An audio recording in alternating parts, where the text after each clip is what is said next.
خیرونه خلکانو په خیر راغلی د منګه پادکاسټ ته او هغه خبره خو پکې نه کوو څوک دی ماما دی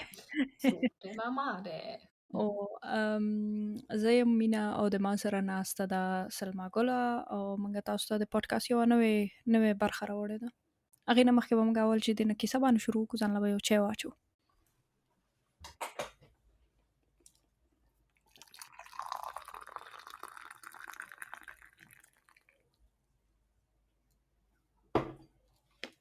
تا خو ځان له چای اچولی دی سلما ته پوهیږې چې زه تر اوسه پورې نه پوهېدلم په دې خبره باندې چې آوسویټس کې تقریبا 1,02,000 خلک لکه یهودان مړه شوي دي او دې څنګ کې نور خلک هم و دې باندې پوهېدلم ځکه زه لاړم آوشویټس ته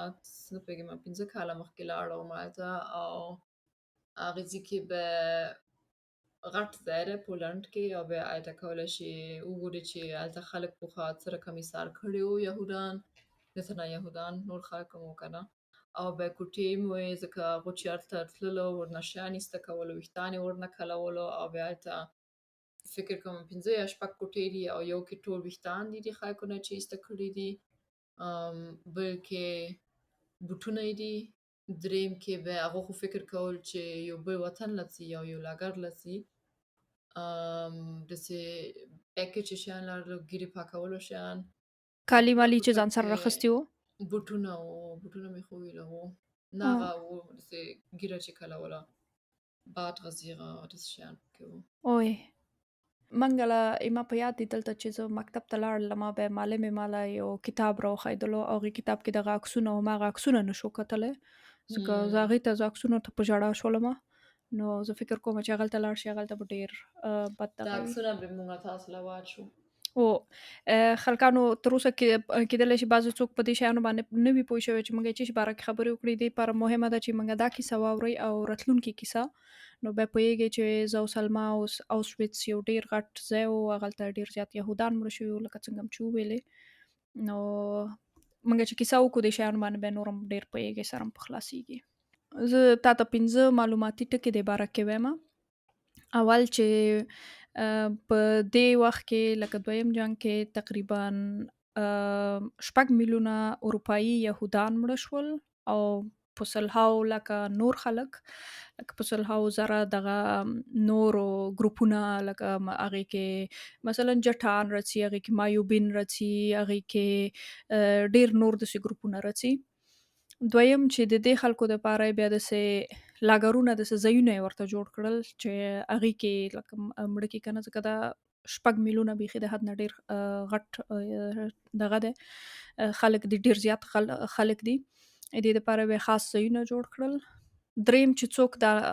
چا په سازماندګۍ باندې دا کار کېدلو دا ادولف هټلر و هغې کې به موږ دویم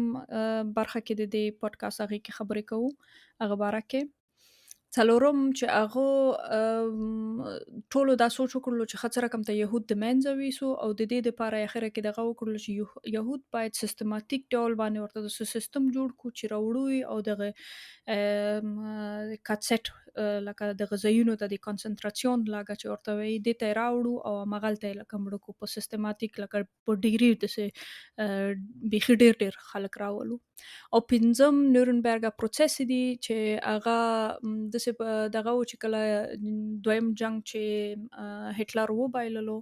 د هغې نه وروسته بیا دغه پروسس او دغه شیونه شروع شول چې دغه ګناهګار لکه محکمې ته راکش شي محکمې ته یې راکاږي دا 15 معلومات وه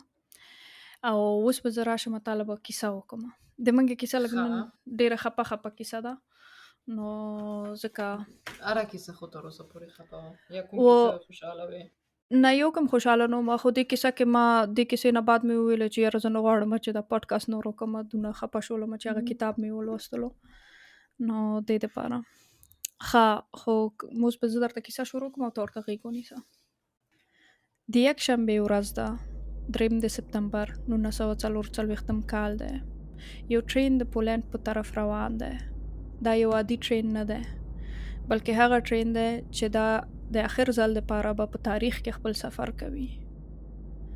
په دې ټرین کې ټول یهودان سپاره دي او عسکران یې پیره کوي ټول خلک وام ویلی دي د ټولو په سترګو کې یو ډار، یو عجیب ډار لیدل کېږي. ټول دومره تنګ یو بل سره جوخ ناست دي چې حتی د یو بل حوصله هم محسوسولی شي. ټرین کې بوی دی، د مړو بوی دی. څوک اجازه نه لري ډوډۍ وخوري، څوک اجازه نه لري اوبه وچښي، تشناب ته لاړ شي او یا بل څه شی وکړي. هر څه چې کوي هغه باید په خپل ځای کې وکړي. زاړه خلک یا واړه ماشومان د دې سخت سفر زور نه لري. دا ورته ناممکنه ده. د دې د لاسه ډیری په همدغه سفر کې خپل ژوند د لاسه ورکوي. دو ټول د تیرو څو کلونو راهیسې چې شی په اروپا کې تیریږي، دوی ته معلومیږي چې د دوی انجام به څه شی وي. په دو کې یوه دانه انه فرانک ده. انه د خپل پلار نه، خپل مور نه او خپل خور نه کلکه غېږه چاپېره کړې او کلک نږدې ورسره ناسته ده. د ټول فامیل په ذهن کې همدغه یو وخت کیسه ګرځي چې یو آخر ځل دپاره فامیل یو آخر ځل دپاره ټول یو ځای ناست یو، آخري ځل دپاره فامیل. موږ نن د انه فرانک په اړه کې خبرې کوو. هغې خو کتاب هم لیکل د ارشد چې اوکې. لپاره انه فرانک مشهوره وه. انه فرانک د دې دپاره مشهوره شوله چې هغې د جنګ په وختونو کې هره ورځ تقریبا یا هفته کې یو ځلې یا 2 ورځې بعد خپل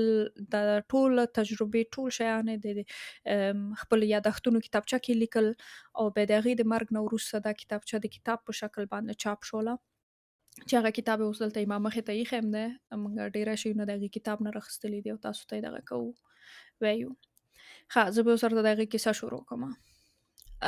انه فرانک یا انلیس مغی فرانک پوره نوم یې دی، خو موږ به دلته ورته انه فرانک وایو. په 12 د جون 1929 کال کې په فرانکفورت د جرمني په فرانکفورت ښار کې پیدا شوې ده او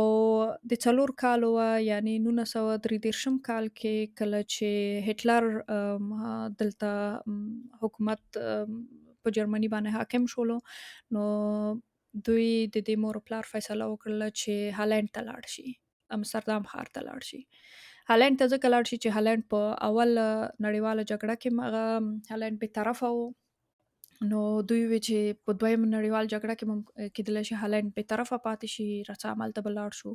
هملته کاروبار هم شروع کو او هغلته به خوندي وو. چا خبره د دې هر څه نه به په امن کې وو. انې چې دا هغلته په کودکستان ته راځي او بیا وروسته مکتب ته ځي، نورمال مکتب ته ځي، د ټولو سره یو ځای او داسې یو نورمال غوندې ژوند کوي. کله چې په 1940 کال کې جرمنان په پټه توګه باندې چا خبره هالند ته داخليږي بغیر د دې نه چې هالند پولیس یا د هغوی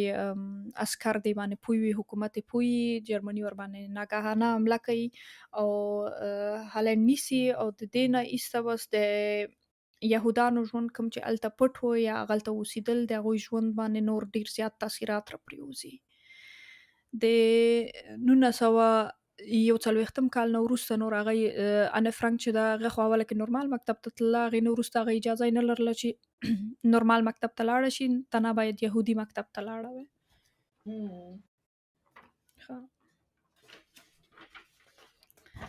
دلته یو څو شیان ما د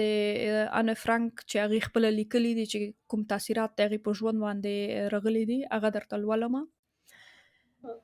دلته هر څه ښه روان وه،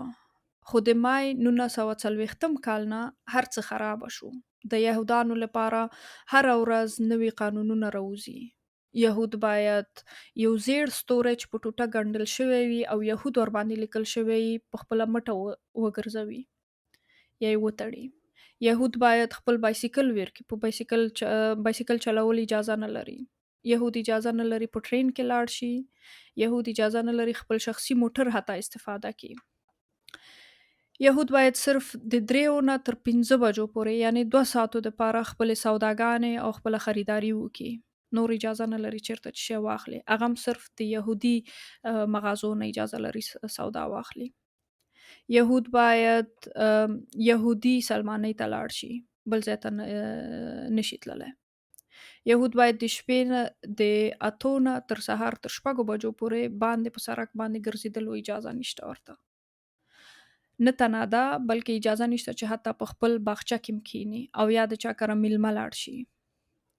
یهود هیڅ رقم سپورت په مکتب کې یا باندې اجازه نه لري. یهود صرف یهودانو مکتبونو ته اجازه لري چې لاړ شي او یهودانو کودکستانونو ته. یهودي ماشومان صرف باید د یهودانو په مکتب کې وي په بل ځای کې نه. په 12 د جون 1942 کال کې کله چې ان 14 کلنه شي نو مور و پلار یې ورته نورې ډېرې تحفې هم ورته ورکړي لکه کیک یې ورته ښایسته ایښی نورمال غوندې ژوند یې خو په پټه باندې لکه دا سختیانې یي هر څوک کوشش کوي خو دا فامیل کوشش کوي یا دا نور یهودان کوشش کوي چې دغه سختیانې لکه د ذهن نه لږ شانته وباسي او نورمال ژوند دغه کړي. نو کله چې د دې د 14 کلنۍ سالګیره شي ښایسته میز یې ورته جوړ کړی ګلان یې ورته په ایښی یو د توتې زمیني کیک یې هم ورته ایښی چې هغه یې مات کړي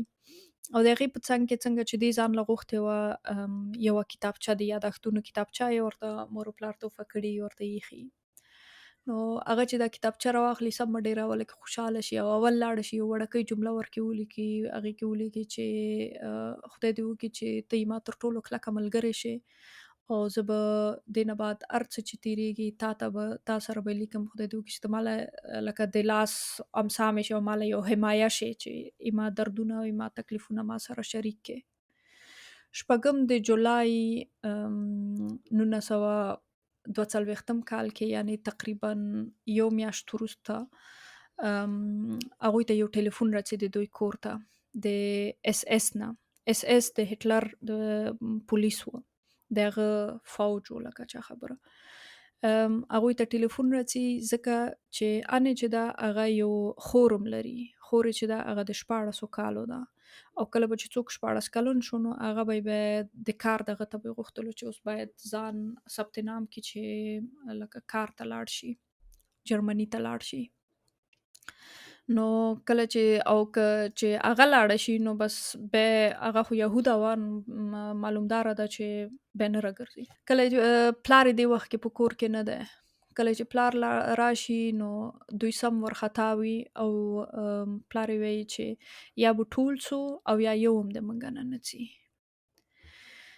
دوی د دې پلار د ډېر وخت نه کوشش کوي چې د خپلو ملګرو سره هغه هالنډي ملګرو سره داسې یو ځای ځان له جوړ کړي داسې یو پټنځای لکه پټ ځای وي چې هغې کې دوی ښکاره نه شي چې هغوی ته دې کډه وکړي. پلار یې چې کوم ځای کې کار کوي پلار یو کمپنۍ لري یهودانو خو اجازه نه لرله چې کارونه وکړي یا کمپنیانې ولري نو پلار یې په چا باندې چې باور لرلو هغوی نه یهودو خلکو باندې که نه هغه عیسویان وه هغوی ته یې خپله کمپنۍ او هر څه د هغوی په نوم باندې کړې وه او هغوی ډېر کلک وفاداره ورسره ولاړ وه. نو پلار یې اغیزې کې ځان له هماغې کمپنۍ کې ځان له شاته یو داسې کور غوندې وړکی کور و او هغې کې ځان له خپل د دې دپاره چې خپل فامیل هلته پټ وساتي داسې یو ځای ځان له جوړ کړی و.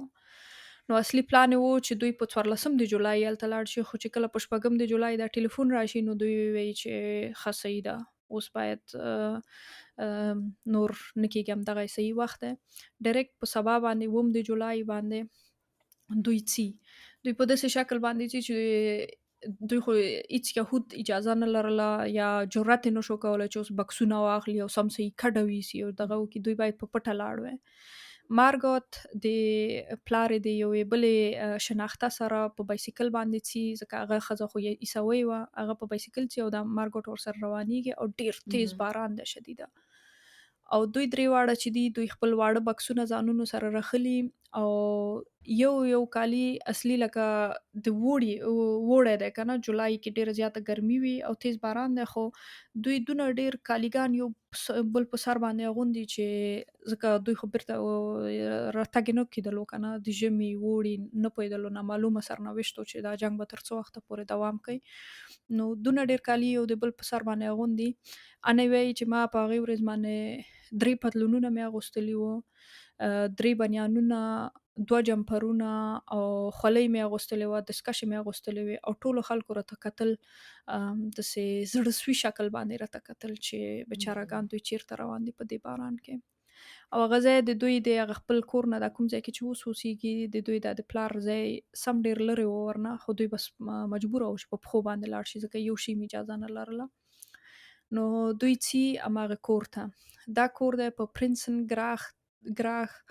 283 امستردام کې. په 14 د جولای باندې یو بل فامیل دوی ته راځي، لکه د دې نه یو څو ورځې وروسته، 2 ورځې وروسته تقریبا یو بل فامیل راځي. هغه فامیل فون پلس نومیږي او هغې کې 3 نفره دي. د هغوی یو 14 کلن زوی دی، ځکه هغوی له هم دغسې ټلیفون راغلی و چې تاسو زوی باید اوس کار ته راشي او کار باید وکړي جرمني کې، ځان کار کې ثبت نام کړي. خو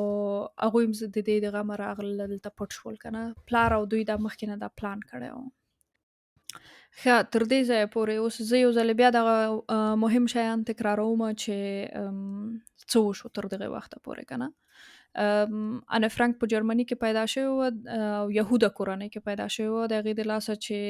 هټلر کله حاکم شولو نو دوی لاړه امستردام ته او امستردام کې نورمال ژوند کولو. کله چې جرمني په هالند باندې حمله وکړي نو هلته یهودانو ته نورم ژوند سخت شي، نورم دغه شي. کله چې د انه فرانک یو خور لري، هغه چې 14 کلنه شي نو دوی ته د هټلر د پولیسو د خوا نه یو زنګ رسي او ورته وایي چې خور دې باید راشي. او ټول پوهېدل، ټول یهود پوهېدل چې کله چې یو یهود د کور نه وباسل شي هغه بیرته ژوندی نه رسي. نو د دې دپاره د انه فرانک پلار او مور فیصله کوي چې دوی یو ځای ته لاړ شي، پټ وتښتي او یو ځای کې ځان پټ کړي بیخي، لکه ځان د دې دنیا نه بیخي چا خبره ده، نورمال ژوند نه بیخي قطع روابط کې نورمال ژوند سره. نو دوی څلور واړه نورمال ژوند هم نه و او یا خو نورمال نه و، خو یو رقم ته یې باید دغه کړو ځکه هغوی دوامداره دا امید لرلو چې جنګ خلاصیږي او نورمالې ورځې راځي، نورمال وخت راځي. نو دوی تښتي او پلار یې چې کوم ځای کې پلار یو کمپنۍ لرله، یهودو خو اجازه نه لرله چې کمپنیانې ولري. اصلي دا کمپنۍ پلار یو بل چاته په نوم کړې وه تنه د دغه وختونو دپاره او هغوی ډېر وفاداره، ډېر ښه خلک وو، ایمانداره خلک وو. نو هغوی هم پوهېدل چې پلار یې دلته پټېږي که نه. د پلار نوم یې اتو فرانک دی، موږ به ډېر وخت کې د هغه نوم اوس دلته واخلو. نو هغه هلته ځي، هغوی هلته پټېږي په دغه کمپنۍ کې. یو وړکی غوندې کور دی، ځان له یې جوړ کړی دی، هغې کې پټېږي او داسې یو هفته وروسته یو بل فامیل هم هغوی ته راځي او هغې کې 3 نفره دي، هغه هم د دوی سره یو ځای پټېږي. ښه او اوس یعنې دوی اوس 2 فامیله یو کور کې ځان پټ کړی دی او هلته ژوند کوي. یو بیخي وړکي کور کې ځان پټ کړی دی. هغه داسې کور کې چې لاندې به کارمندانو کار کولو او هغه کارمندانو اجازه نه لرله د کمپنۍ کارمندانو چې پوه شي چې پاس خلک دي که نه. ته نه دغه مهم خلک چې 4 نفره مهم خلک وو، هغوی ته نه پوهېدل د پلار ملګري ډېر ایمانداره وو، هغوی عیسویان وو. هغوی پوهېدل چې دوی دلته پټ دي، نور هېچا اجازه نه لرله، دغه یې نه لرله.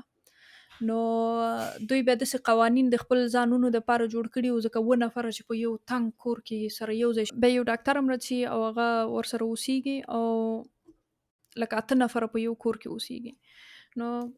کله چې دوی اوله کې د کور ته راشي، انه د پلار نه پوښتنه کوي چې ښه پلار یې ورته وایي چې څه شی باید وکړو که نه، کوم قوانین باید مراعات کړو. او اول قوانین دا دي چې د ورځې د خوا نه تشناب ته اجازه هېڅ نه لرئ. ورځې خوا نه باید ځکه خلک به لاندې اوري او خلک لاندې اوري. د ورځې خوا نه اجازه نه لرئ چې وګرځېږئ که نه، ډېر په درب درب باندې وګرځېږئ. صرف هغه وخت کې تشناب ته اجازه لرئ چې کله هغه لاندې کارمندان چې کوم دي هغوی چې باندې وځي چې خپله تفریح کوي که نه، هغه لکه غرمې وخت و، غرمې داسې 1 بجه 12 1 بجې شاوخوا کې به هغوی تفریح کوله، غرمې ماړۍ دپاره به باندې وتل. نو هغه وخت کې به دوی به زر زر ماړۍ شیان لکه که ماړۍ خوري داسې ټک و ټوک کاسه ټک وکړي یا څه شی وکړي، هغه وخت کې به دوی بیا دا شیونه کول. بل پردې باید دایمي، پردې همیشه دپاره باید بندې وي. لکه اجازه نه لري چې پردې کش کې یا کړکۍ کې وګورئ. کړکۍ کتل بیخي منع و، ځکه که همسایګان پوه شي کیدلی شي هر څوک هغې وخت کې داسې وختونه و چې هر چا د شیطاني کول، هر چا د دغه کول. مهم. د دې د لاسه یې پلار ډېر ډارېدلو. او د شپې د خوا نه به دوی اجازه لرله تشناب ته هم لاړ شي او لکه خبرې وکړي، دغه وکړي. ورځې خوا نه یې رادیو هم اجازه نه لرله چې رادیو واوري، که لاندې کیدلی شو خلکو آواز ورځ کې اورېدلی وی. خوب او شپې کې به ژوند. شپې کې تقریبا د دوی ژوند داسې سرچپه وه. او هغې ورځ باندې چې دوی راغله نو هلته د کور هوا داسې سمه داسې بنده وه، داسې لکه خلکو نفس قیدېدلو، تازه هوا کور ته نه وه راغلې. نو غوښتل یې چې کړکۍ خلاصه کړي. پلار یې ورته غوسه شو چې نه نه دا کړکۍ همیشه بندې وي، کړکۍ مې اجازه نه لري خلاصه کړي. شپې کې کولی شي لږ یې نیم کښه کړي، خو د ورځې خوا نه به کړکۍ خلاصول او پردې کش کول هېڅ اجازه نشته ده، دا باید همیشه یې دغسې مهم. وي. د ټولو بس په یو کور کې لکه نورمال ژوند د کولو. پلار به یې نورمال کاغذونه ماغذونو کارونه کول، یا به یې لوستل، ډېر زیات وخت کتاب لوستلو. او کله کله به یو بل سره دعوا هم راغله، یو بل سره به جنجال هم راغللو، یو بل سره به یې کیسې هم کولې، خندل به یې هم، دغه کول به یې. خو اول وختونو کې لږ ټول چا خبره داسې تازه غوندې و، دغه و، دې ته به خوشحاله و. رادیو به یې هره شپه به یې رادیو غوښتل، خبرونه به واورو. په ورو ورو به یې خبرونه اورېدل چې جنګ باره کې څه ویلي دي، جنګ باره کې څه کیسه شوې ده. یعنې چې جنګ کله خلاص شي و فکر کوم چې جنګ کله خلاص شي نو دوی به دونه خوشحالېدل چې کله دغه دا د متحدینو خبرې چې وې، چې اوس مثلا امریکا او فرانسه او دا خلکان کومک کوي او رڅي،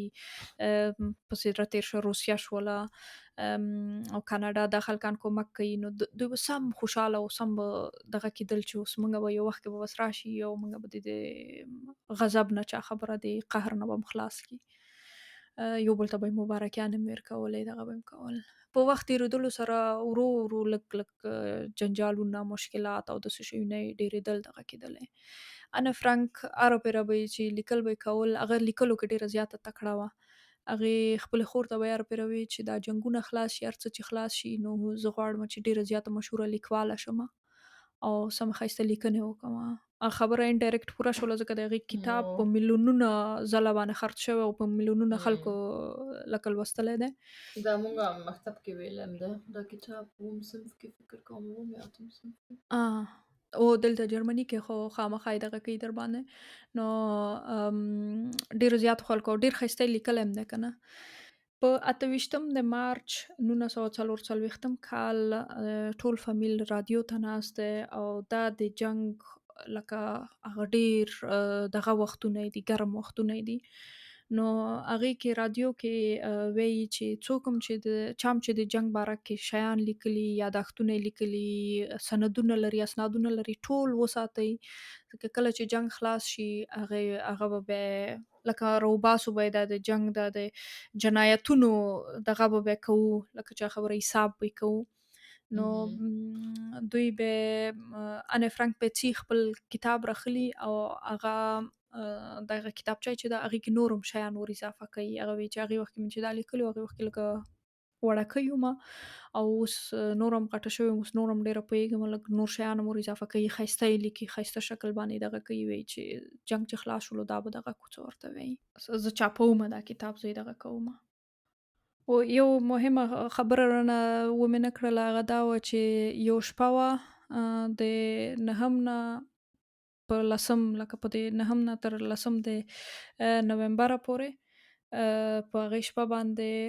د هټلر پولیسانو شروع وکړله چې سم دغه وکړي، لکه د یهودانو دوکانونه ور مات کړي، د یهودانو کتابونه وسوځوي، هغوی ټولې شیشې ماتې کړي که نه. زموږ تاریخ معلم به هر پیره ووایي چې هغه کرسټل یې ورته ځکه دغه کول چې هغه شپه باندې بیخي د حد نه ډېرې شیشې په دغه باندې پرتې وې په کوڅو کې، لیارو کې. او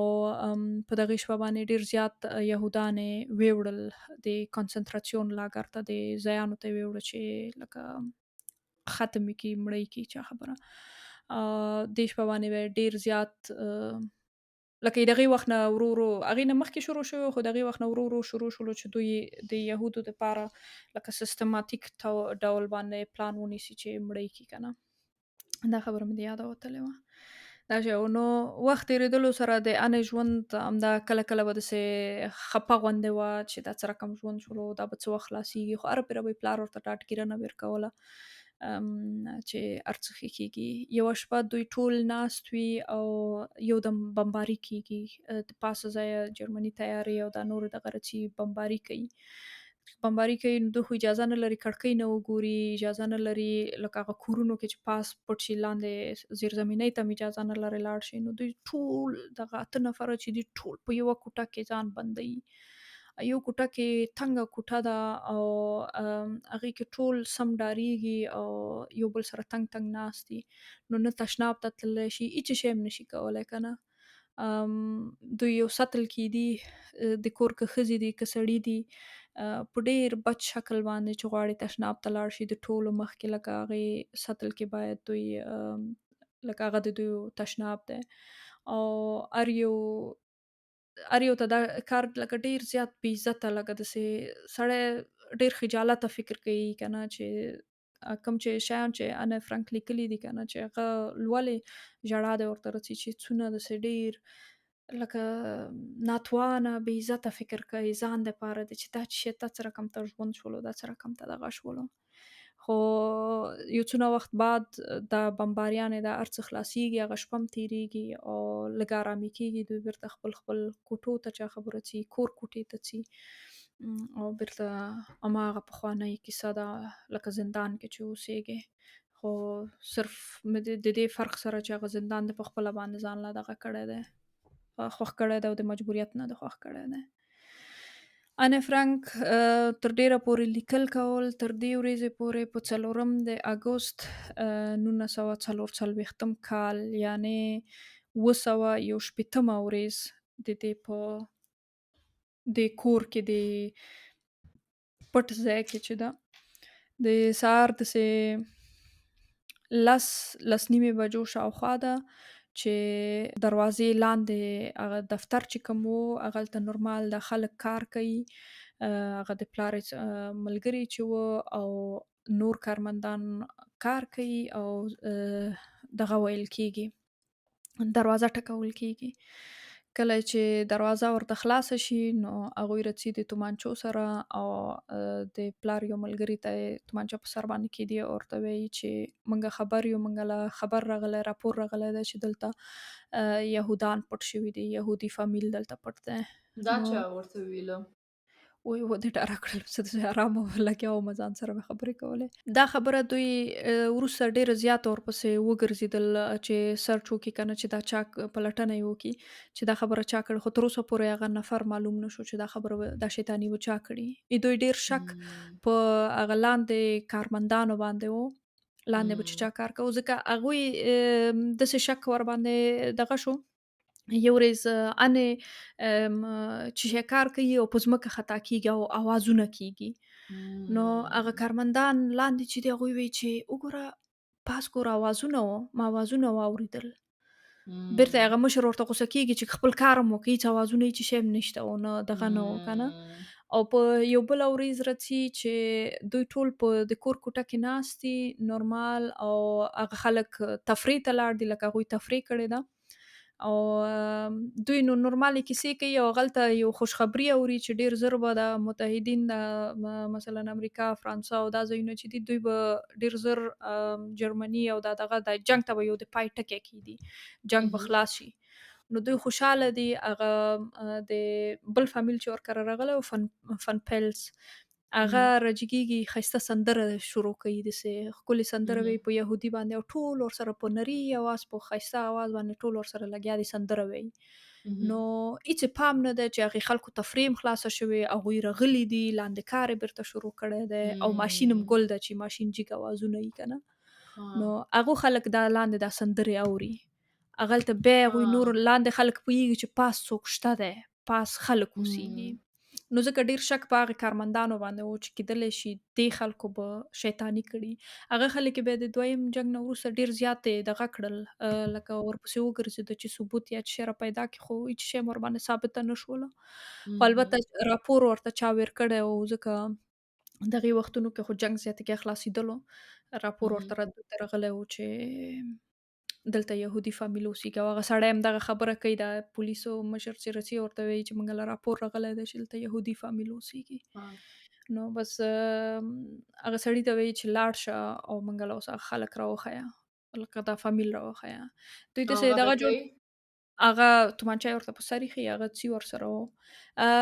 دوی موږ هغه ویډیو ټیک ټاک کې مچولې وه د دې دپاره چې هغې کور ته د هغې په دروازې هغه پټ ځای چې دی که نه دې خواته نورماله کور دی او هغې شاته دغه پټ ځای دی پټه کوټې دي. هغلته دوی د کتابونو المارۍ اول داسې ایښې وه چې هغه دروازه سر نه ښکاره نه شي. دې خوا نه داسې راښکاره کېدو چې یاره نور هر څه خلاص شو دلته کتابونو المارۍ ده. خو کتابونو المارۍ چې راکش کړې هغې شاته بیا دروازه وه. دروازې کې پاس زینه وه او بیا به ختلې او د دوی کور ته به ورتللې. نو هغه بس د تومانچو سره لکه لاسونه یې تسلیم کړي او بس پاس وخیږي. نور پولیس هم ټول لکه هر یو کوټې نه بیل بیل خلک راولي یو کوټه کې ودروي او ټول سم لکه په دغه باندې خیلې را رواني او سم لکه پوهېږي چې هر څه ختم کار شول که خلاص نه. شو. نو کار خلاص شو کار بیخي خرابه شولو او خپل سرنوشت باندې هم پوهېدل. نو دغه یو پولیس د مشر چې دی هغه د دغه نه پوښتنه کوي چې قیمتي شیان دې چیرته دي، پیسې دې چیرته دي، هغه راوښیه. د انه پلار آټو فرانک ورته خپلې کیلیګانې راوباسي او ورته وایي چې د دروازې شاته کله چې هغه دروازه خلاصوي سیف شاته. البته دغه شیان چې زه وایم دا لیکل شوي نه دي، دا وروسته هغه شاهدان چې څوک هلته وو هغوی بیا دا کیسه کړې وه. خو دا او شیونه دونه خو ټول شیان یې اخیستل، و تقریبا کورونه ټول. هر څه چې لرل هغه چې هغه سیف خلاص کړه سیف کې دو پیسې میخې وې پاسپورټونه و سره و ډېر قیمتي قیمتي شیونه و که نه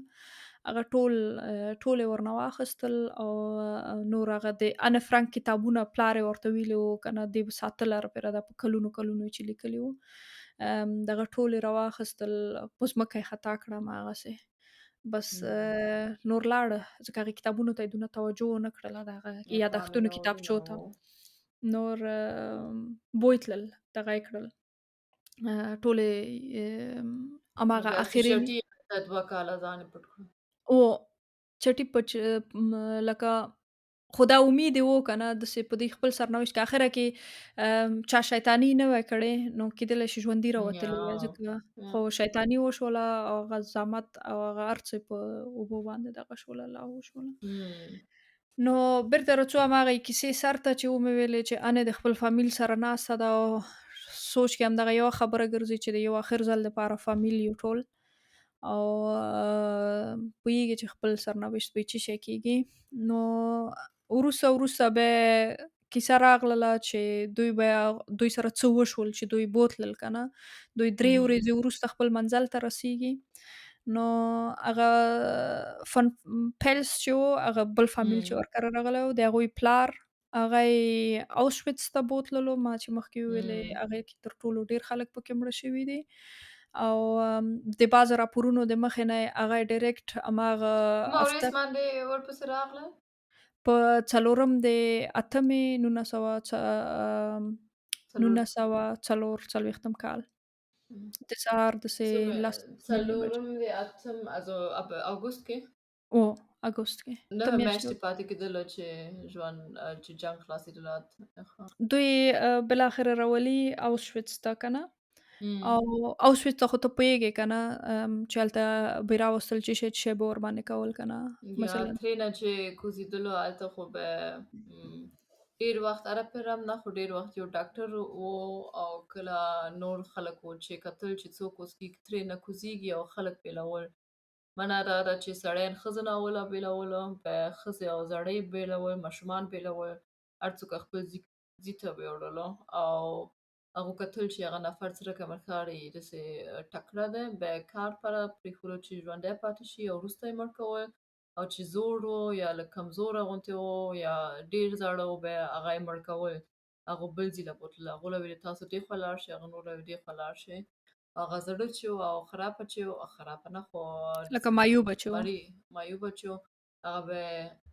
بل ځای له یې بوتللو هلته ورته ویله چې یا کالي شیان وباسئ چې ځان باید ومینځئ او ویښتان یې ورنه کلولو او یو او دا به ده ورته چې وی چې سروزان لاړ شي ومینځئ، سروزان و به چې هغوی به ټول لکه سم ډېر به یوې کوټې ته ننه باسل او هغوی به لکه په همدې دغه باندې رښتیا لاړل چې والله سروزان دغه د سروزان به بس به نه و ګاز به یې ورباندې راخوشي کړل. ګاز به او یې به یې راخوشي مړ کړل کول. او بس به وی لکه دوی ته یې وخت معلوم و چې څونه وخت کې دوی ټولو ساه وځي، ټولو ساه دغه کېږي. بیا به ټول مړه شو او بیا به چې مړه شول هغې نه به بیا سوځولو یې مړي به یې راواخیستل بیا به یې سوځول. او هغه غاښونه یې ورنه وباسل طلا. او طلا غاښونه به یې ورنه وباسل او بس بیا به یې سوځول. څوک چې لکه تکړه وو هغو باندې دا کار یې کولو چې او دوش دننه باسي مړي به وباسي مړي وسوځوي او هغو چې به لږ مریض شولو هغه یې به یې مړ کړلو. او یعنې حتی داسې و چې یو نفر به چې تکړه و تکړه ښځه به وه یا دغه به و ځکه ماشومان یې ډېری وخت ماشومان ځکه هغوی نه کار کولی شو نه دغه کولی شو ماشومان یې ډایرکټ دغه کول. نو ماشومان یې اوس یو ښځه ده مور ده تکړه ده هغه به اوس هغه خپل ماشوم به یې حتی لکه نه نه باسه پوهېدله چې څه کېږي ګاز ورباندې راخوشي که هغې باندې به یې داسې کارونه کول. فکر نه کوم چې داسې تنه به کوی. فکر کوم خو تنه یو مور نه خو کېدلی شي که نه چې داسې شیونه راغلي وي که نه. نه چې اوس فکر وکړه خپله خور دی یا مور دی یا ورور دی هر څوک چې دی او هغه ته ننه باسې تنه یو نفر خو یې نه ننباسلو خو لکه ډېر یې خو ننباسل. ښه نو دوی بوتلل دوی ټولې مغیزې ته بوتلل او بله دا خبره وه چې ماړۍ ورته په دغه کې نه ورکوله. په دې ډېره لا کمه مړۍ. او بیخي هغه ځوانانو ته به د حد نه ډېره کمه ماړۍ ورکوله. هغه څوک به چې به ډېر خلک به د لوږې د لاسه هلته مړه شو که نه. که تکړه مو دونه ډېر وخت یعنې ماړۍ نه وه خوړلې چې بیخي هډوکي هډوکي شوي وو نور لکه د وجود انرژي هغه دغه یې خلاص شوی و او د مړۍ لوږې او د و ستړتیا د لاسه مړه شول. ستړتیا یخوالی ځکه کالي ورته نه ورکولو ته نه جمپر او یې چې هم نه لرل داسې شی ورته وي ټوټه غوندې شی یې اغوستلی و او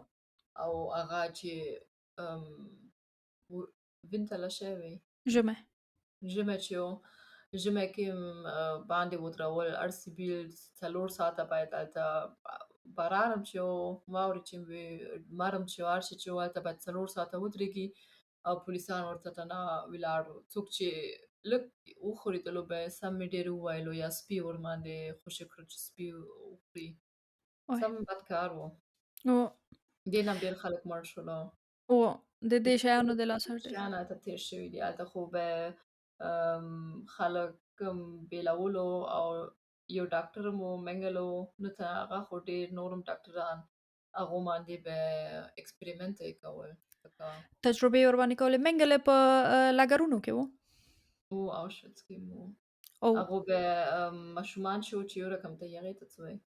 د غبرګون کې غبرګون کې چې وو هغو باندې به هغو به die haben die zusammengenäht zum Beispiel. بیرته لکه یو ځای به یې سره وګنډل. و داسې کتل به چې دا وجود باندې شی کوي ډېر شیان یې ورباندې یا مثلا بغیر د موږه بیهوشۍ نه چې مغزه ګوري مغزه څه رقم ته و دي که نه او د موږه مدیسین چې کوپړۍ خلاصوي. جرمني کې دونه ښه ده دې د لاس هم ښه ده ځکه پخوا یې دونه ډېر اکسپریمنت یې داسې خلکو باندې کولو او او ځکه تا خو اوس اجازه نه لري چا باندې اجازه نه لري سر بې بېهوشي خلاصه کړي خو هلته هر شی کول او هغه ټول شیان چې هغې نه یې زده کړله چې مغزه څه رقم کار کوي هغه تر اوسه پورې موږ استعمالوو د خپل او ځان لپاره. دوی دا هر څه ځکه کول د منګل ډاکټر چې و که نه ده دا هر شیان نه تنه دا شیونه هغه یې ځکه ډېرو کول نه تنه لکه نور ډاکټران هم و نور خلک هم و لکه څنګه چې سلما ګل ویلې ریاکشن باندې غوښتل پوه شي چې دا څه شی کېږي اوس لکه اوس مثلا مړ دوه غبرګونکي کېږي شی ماشومان بیرته کېږي سره یو ځای وګنډه هغه څه رقم ته کېږي مثلا ویښ کوپړۍ لکه بغیر د بیهوشۍ نه سر خلاص که بغیر د بیهوشۍ نه عملیات وکړه او مغزو یو ځای کې اوس مثلا پچکاري وکړه یا ټیسټونه وکړه مختلفه څه شی کوي څه رقم ریاکشن ښکاره کوي هغه انسان یا مړ جنګ کېږي. لپاره مې داسې کولو دویم او جنګ لپاره چې بې اوبو نه څه رقم ژوند وکړي څونه ډېر وخت یې پکار ده چې تږي نه مړ کېږي دا یې کتل چې ځکه چې خپل سولداتن خپل عسکر اسکران چې جنګ ته یې بوتللو هغو کتلو چې څه رقم کومک کول شو خپل او اسکرانو سره وکړو او هغو باندې ټول ټسټونه کول چې کله څونه اوبه د Salzwasser د مالګې اوبه هغه مالګې اوبه چې چېرته اوبو کې ولوېږي، هغه عسکران خپلې عسکران چې اوبو کې ولوېږي، هغو خپل یهودانو باندې دا ټېسټونه کول چې څونه باید وچکي چې مړ کېږي، یا یهودانو باندې دونه ډېر ساه ورنه وباسله او کتلو چې څه رقم څونه ساه یې پکار ده چې مړ کېږي، یا او څونه وخت بې ساه نه ژوند تر کولی شي. څونه وخته پورې تنفس نه بغیر دوی کولی شي ژوند وکړي، او تر څونه وخت نه بغیر ته کولی شي تنفس قید کړي یا دغه یې کړي. دا ټول تجربې یعنې په یهودو باندې کولې. یعنې څه جنګي جنایتونه چې به لکه اوس په جنګ کې عسکرو به چې شیانو سره کوم مشکلاتو سره به مخ کېدل، هغه ټول شیان اول دوی د څه خو لکه عسکر خو بیا ځو په جنګ کې وو، دوی د یهود هغه کوم چې راوستل دي لاګرونو ته، دې ځایونو ته یې چې مړی کړي یا دغه یې کړي، هغوی باندې دا تجربې دا ټېسټونه کول او کتلې چې کوم ښه نتیجه ورکوي، هماغه میتود به بیا د خپل عسکرانو ته ویلې. مثلا چې دغه نه اوبه مالګې اوبه لکه څنګه سلما ګل چې وي چې دونه یې مالګې اوبه وڅښې انسان مړ کېږي، یعنې بیا به ورته وي څه چې دې رقم نه لږ مالګې اندازه اوبه کمې وڅښه. او یا نه کمې وچکه هېڅ ونه کمې چښه، خو یا او یا څه رقم پاکه داسې ټول یا شیان یې ورباندې ټېسټ کول. دا شیان اول به دوی لکه دا تجربې ټولې په دې یهودانو باندې یهودانو کړې وې. باندې ټېسټ کولو. او ښه بیرته راځو کیسې ته. نو دوی ټولې بوتلل په هماغه ټرین کې 3 ورځې وروسته دوی بیا لکه اوله کې نور ډېرو ځایونو ته ځي، ډېر لاګرونو ته ډېر دغه له ځي. هغه د بل فامیل پلار چې و فن پیلز، هغه اوسویټس ته یې بوتللو. هغه لږ زوړ غوندې و، داسې ډېر تکړه نه و وجود نه. د بعضې راپورونو د مخې نه چې هغه یې په تقریبا په هغې نه یو څو ورځې وروسته یې هماغه د ګاز کوټې ته یې بوتللو، لکه د نورو سره یو ځای، او لکه مړ یې کړلو. خو د انې پلار هغه یوازینی نفر و چې ژوندی پاتې شو. هغه به یې وویل چې نه، هغه یې بیا یو څو میاشتې وروسته مړ کړلو. خو مړ دی اوس ژوندی دی؟ هغه مړ شولو. د انې پلار د انې پلار ژوندی پاتې شولو، خو بیا وروسته په خپل مرګ مړ شولو. او راځم اوس درته دا کیسه هم کوم، مه وارخطا کېږه که نه. نه دا دې انې کیسه غاړه ویله، تا ویله چې ژوندی دی، اوس دې ویله بیا نه دا د هغه بل سړي کیسه، هغه د انې پلار دا خبره بیا وکړله. انې پلار خو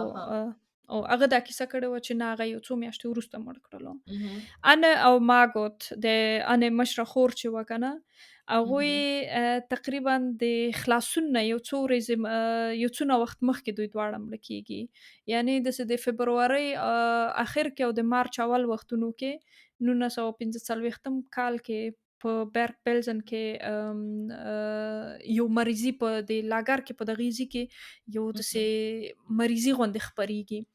هغه مریضي داسې ده چې هغه د حد نه ډېر خلک هغې د لاسه مړه کېږي، او دوی خو وږي م وه او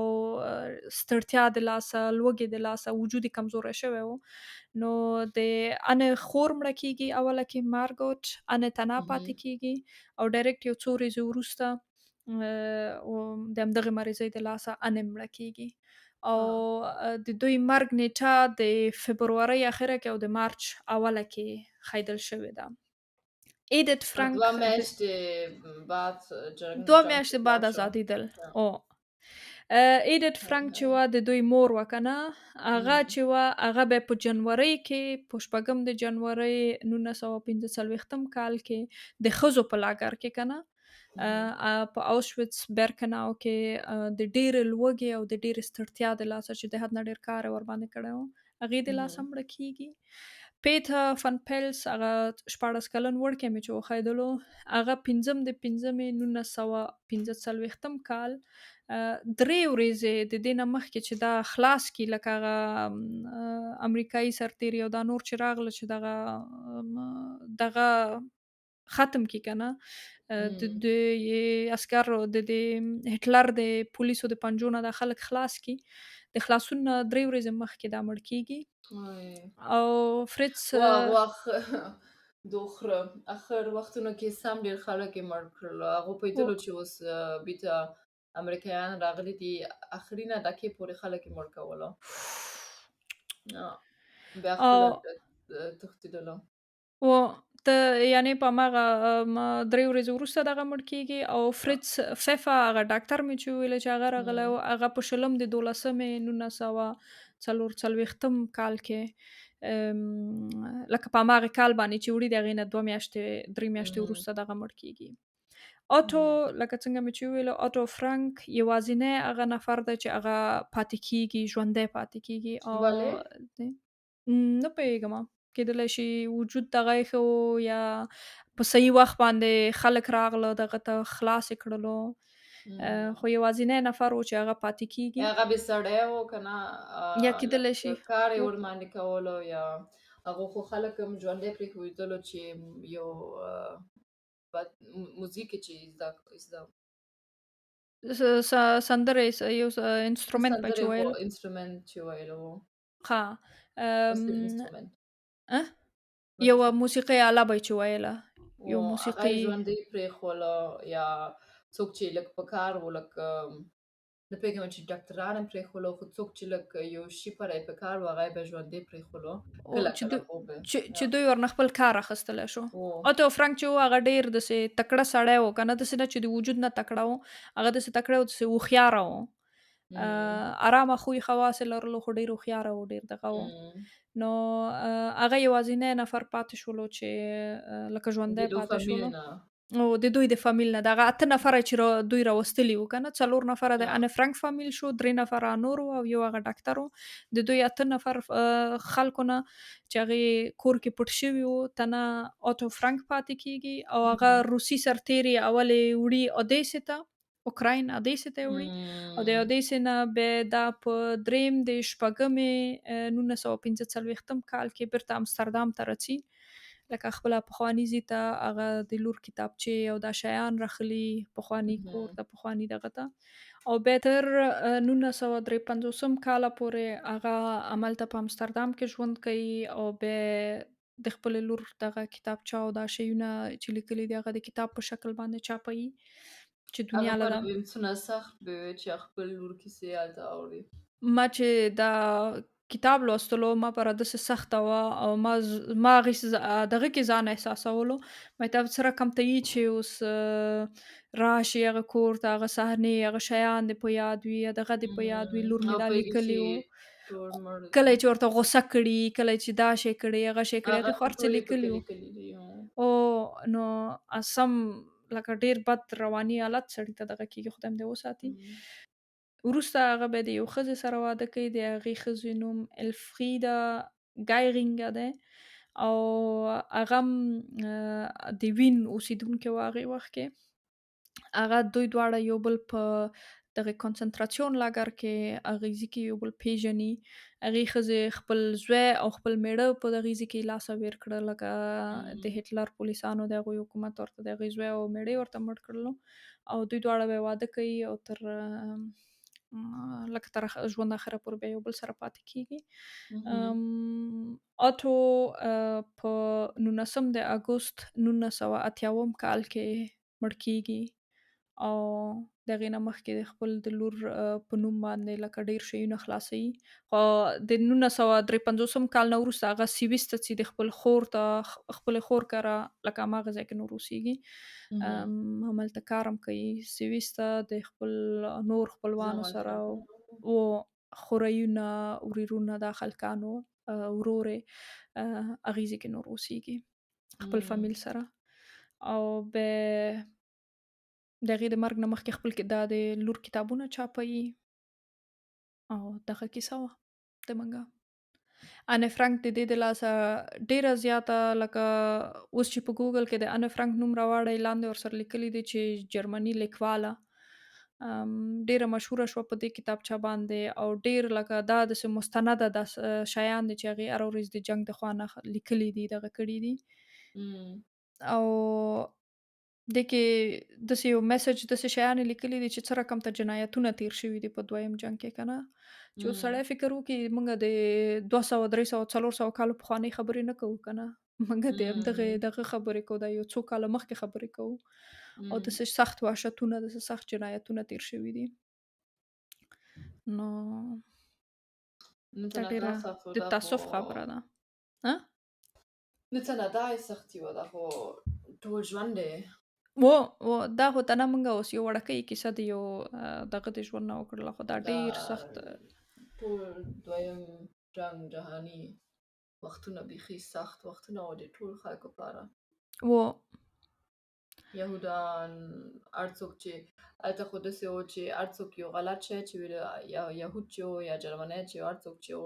هغو پسې به ارتلو ته هېڅ نه پوهېدې چې چا باندې داسې باور ولرې او اوس م. موږ چې خپل وختونو له فکر وکړو کرونا وختونو کې که نه موږ هېڅوک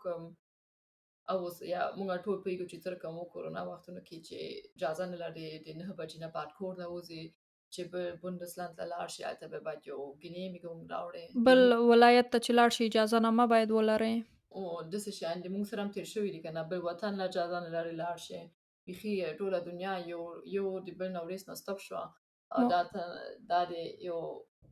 مریضي د لاسه خود هغوی هغه جلکۍ یا دغه یهودان ټول د خپل د دې د لاسه چې هغوی یهود وو د کوم وطن نه راغلي وو د خپل یهودیت یا د خپل مذهب دپاره دوی داسې سختیانې تېرې کړلې داسې مړه شول دغه یې شول که نه چې هغې دپاره ته هېڅ هم نشي کولی یو ماشوم چې یو کورنۍ کې پیدا شي که نه څونه غوسه به درته راشي چې و وګورې چې نور خلک خپل ژوند کولی شي وکړي کولی شي باندې لاړ شي او ته تنها دې د لاسه اوس داسې فکر وکړه چې سبا له پولیس ته کور ته رسي او درته وایي چې او ته چپ لاس یې ځکه موږ د یو زندان نه به یو او هر څوک چې ښي لاس څخه لیکل کوي شیان کوي هغو اجازه لري باندې وګرځېږي بیخي هسې چټي جنګ و هسې چټي و مړي و اوس نور دلته خلک تا به په هغو یاد یا کرونا وختونو کې دلته څونه ډېر هغه اخر وختونو کې څونه ډېر مظاهرې راپیره کېدلې لکه اجازه به یې نه م لرله که نه چې دونه ډېر خلک جمع شي خو بیا هم مظاهرې کېدلې چې ویلې په نورو مملکتونو کې دونه قیدګریانې نشته دونه دغه نشته د یا هغه نورو ته موږ وګوره هلته نورمال څو ژوند کوي تاسو موږ باندې او غلط کار کوئ موږ بعضې تاسو مظاهرو سره کې حتی دغه کرونا بندوالی د دې دغه سره هم چا خبره مقایسه کړی و که نه چې اصلا مقایسه یې نه راتلله باید نه وی کړی که نه خو دوی سره یې مقایسه کړی و چې داسې ژوند دی لکه یهودانو چې په دویم جنګ جهاني کې کولو نو یا ځکه خلک هم ویل که نه زه د موږ ویلې سره وی لکه ان فرانک غوندې یا زه و ان فرانک یمه داسې و پلاکټونه باندې باندې ګرځېدل او صرف دې باندې غوسه و چې ویل نورو ځایونو کې خلک نورمال ژوند کوي لکه ډېرو مملکتونو کې لوکډاون نشته دی او موږ باید تنها دلته کینو موږ باوجود د دې نه چې ټول امکانات یې لرل که نه یا او تلویزیون و دا شی و به هغو ټلویزیون کې موږ خو ان فرانک ویلې موږ ان فرانک غوندې ایساره وی یا خلک هم ورته تاسو اوس رښتیا د څوک چې also das یو Vergleich کوئ Vergleich داسې ځان د هغوی سره مقایسه کوئ ځان د هغوی سره هغوی سره برابروئ اوه ځکه تاسو هر شی کولی شئ وکړئ ته نه باندې یو وخت پر اجازه نه و لرئ لاړ شئ ځکه تاسو خپل ځان باندې خپل تاسو لپاره هم ده که نه خپل مور او پلار و لپاره خپل هم ده ځان دپاره هغه او لږه دغه یې چې پکې راوستله ارامي چې لکه لږ قوانین یې لږ نرم کړل دغه یې کړل سم ډېر خلک ډېر نور هم مریضان شو نور هم کرونا ونیول نور هم دغه شول او دې ته دې نورو خلکو نه کتل چې نورو مملکتونو کې خو دا امکانات نه و یا هغوی مجبوره وو که نه چې باید یا لاړ وی مجبورې نه او او نو هلته هم په کله مور او پلارګانې مړ شوي دي او نور هم او خلک هلته دونه ډېر مړ شوي دي هغې له یې نه کتل هغو ته نه او دلته جرمني کې به په دویم جنګ کې به دا کیسه وه چې بس یو نفر راجګېږي او تنها د یو دغه په لکه د یهودانو په ضد دونه نفرت او دونه کرکه لري چې هغه غواړي ټول لکه دې باره کې به کنفرانسونه کېدل دې باره کې به کیسې کېدلې چې څه رقم ته یهود ما اوله کې مو ویلې چې څنګه یهود بیخي د منځه ویسو بیخي ختم کو هغې دپاره بیا دا ټرینونه چې کوم و که نه دې ټرینونو کې به پخوا لکه خوراکي مواد یا دغه به یې وړل راوړل خوراکي مواد یا خلک به پکې تلل یا به یې حیوانات پکې وړل دا ټرینونه یې بیا د یهودانو دپاره دغه کړل او بیا به یې سر په سر یو بل پکې اچولو تنګ به و دغه به و تنه عسکرو به یې پیره کوله او دوی به بس ډېر به پکې مړه م که نه بیا به هغه په وریځو وریځو هغه ټرین روان و بوی به کولو مړو دغه به یې کولو نو یا اوس هم ډېر شیان یې ورنه واخیستل کورونه یې ورنه واخیستل یو د بل ورځ نه ورته کور ته راغی ورته ویل ته اوس باید نن لاړ شې کور نه دې وځې او دغه هم ډېره غوسه د خلکو راتله ځکه خپل همسایان داسې فکر وکړه شل کاله د همسایان سره اوسېدله او هغو بیا پولیس له ویل چې او دلته یو یهود اوسېږي ته نه دې لپاره چې ته باید کور نه دې وځې او هغه دې تا کور کې کډه وکړي داسې هم ډېر شوي دي چې دې پاره او یې ته نه وباسه خلکو فکر شیطاني وکړه که نه کوله. داسې شل کاله یو چا سره ملګرتوب دې کړی او هر شی دې کړی او بیا یې کور نه دې وباسي. دغه خبره مخکې م تا وکړله که نه چې باور د خلکو ختم شوی او که نه دویم جنګ ها. کې اوس چې سوچ کوې داسې خلکو لکه فکر کوي دا نورمال خلک دي. اوس څنګه چې دوی وویل 20 کاله دې ورسره ژوند کړی نورمال عادي خلک دي، کار ته ځي رڅي، ښه خلک دي، ښه همسایګان دي، دغه دي. او دویم جنګ کې داسې شو چې بیخي بې باوري ډېره شوله که نه. شیطاني به دې وکړه چې یاله مقصد دلته لکه انعام غوندې یا مکافات غوندې ورته ویر کړي. شیطاني به یې وکړه چې فلانکی زه پیژنم هغه یهود دی، هغه فلانکي یهود پټ کړی خپل کور کې.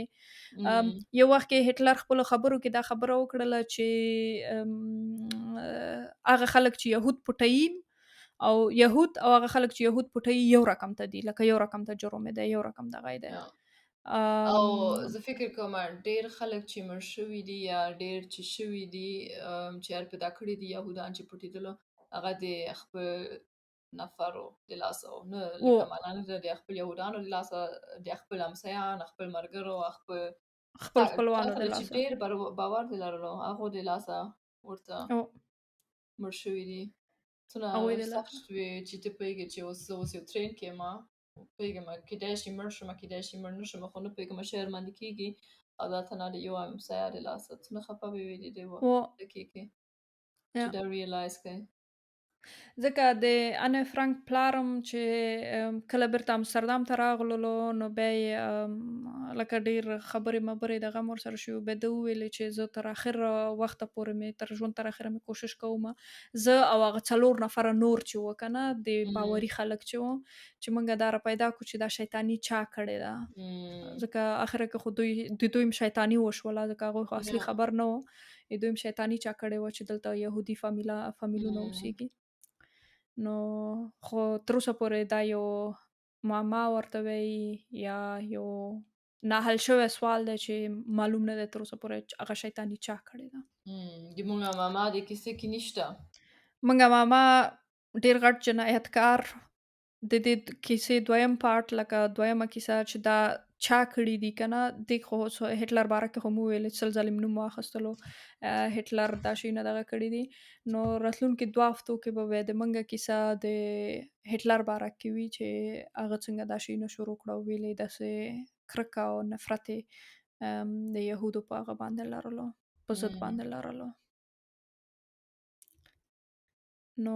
دا د منګه کیسه وه دا د ډېره خفه کېدونکې کیسه وه لکه څنګه چې ما وویل ما چې کله دا کتاب ولوستلو نو ما وویل زما چې ته خو هر شي له جاړې غلې کېنه نوره اوی دا کتاب مړ دا کیسه دې ډېره شپږ خفه کاله دې کیسه ویلې وه. چې جاړل دې غلې کېنه نو ما زه خپل باید ایموشنل دغه مې باید ووایم ایموشنل سپورټ یې خپل خرګوش سره لري کوه خو مونږ پرېږده خرګوش هم نشته که نه چې غواړئ لکه ډېر مستنده فلمونه او شیونه شته د دغه باره کې د انه فرانک باره کې لکه څنګه مې وویلې کولی شي یو خو د انه فرانک څوک چې جرمني باندې پوهېږي د انه فرانک کتاب ولولي ویلې او جرمني باندې پوهېږي دا خو په انګلیسي کې هم شته دی. کله زه فکر کوم چې ته مغز نه لرې ته فکر خلاص کوې شوي چې دي فرانک چې جرمني وطنه جرمني کې دا کیسه ما د جرمني خلکو دپاره وویلې نه کولی شي ښه دا بیرته مې زه خبره اخلمه کولی شي یو خوانی کتاب ولولئ او نورې ډېر فلمونه نټفلکس ته که لاسرسی لرئ یو ډېر ښایسته فلم دی د انه فرانک کلکه ملګرې دا خو افغاني کلتور هم نه ده چې کتاب هسې داسې وایي هسې داسې څنګه یا داسې دې پاره وایي چې خوند درته درکوي هغو افغانستان کې خو تنه کتابونه وایي چې سبق وایي و خبره دې در سره منمه خو فکر کوم اخر وختونو کې مطالعه ډېره شوې ده څونه چې زه اوس نوې خلکو سره رابطه لرم حکومت یې بیرته اخیستله ده ولاکه یې نور هم دې له پرېږدي نه زه چې کوم دغه کې فعاله یم بعضې خلک مطالعه کوي خو دا خبره در سره پوره منمه چې مطالعه نشته دی که نه خلک داسې زړه یې خلاصه هغه کومه مشهوره خبره ده که نه چې کتاب باندې افغانان کتاب باندې پیسې نه ورکوي صرف لکه د مکتب کتابونه اوکې دي خو نورمال چې کتاب ووایي کتاب باندې پیسې نه کتابونو باندې هلته جوار خرڅوي جوار چې خرڅوي هغه پاڼې کې ورکه راوشکوه جوار ونې پکې واچوه حتی ما یوه تنها پره یو کتاب مې یوه پره چاته مې نینې اخیستلو یو شی مې اخیستلو رښتیا یو کتابچه کې وه هغې کتابچې کې داسې یوه ډزه دوه ډزه څو کېږي داسې یو کتاب و ما ته څه اوس او داسې کتابونه خو ما خدای پاکه ما نه پوښتنه وکړه زه چې پخوا مکتب ته هلته تللم اول صنف کې دویم صنف کې هغه ټول کتابونه داسې وو چې زه درته یوه قسم درلیږم چې یو کلشینکوف جمع دوه کلشینکوف څو کېږي دا د موږ ریاضي کتاب و یو بم جمع پنځه بمونه څو کېږي یا که یو بم دلته والوځي ټکسټ فارم کې به چې کومه کارخانګي وه که یو بم دلته څونه کفار پکې مړه کېږي یا څونه خلک به پکې مړه شي نو د موږ د ریاضي دغه داسې و بدبختي وه خو خیر ښه نو دا د موږ کیسه وه خدای دې وکړي کیسه هم خوښه شي چې بیا نورې کیسې او شیان لرئ کولی چې شي خوښه موږ هم ته نه شوله راولېږئ موږ لایک موږ وکړله چې په د کیسه تاسو دې کې پورې واورېدله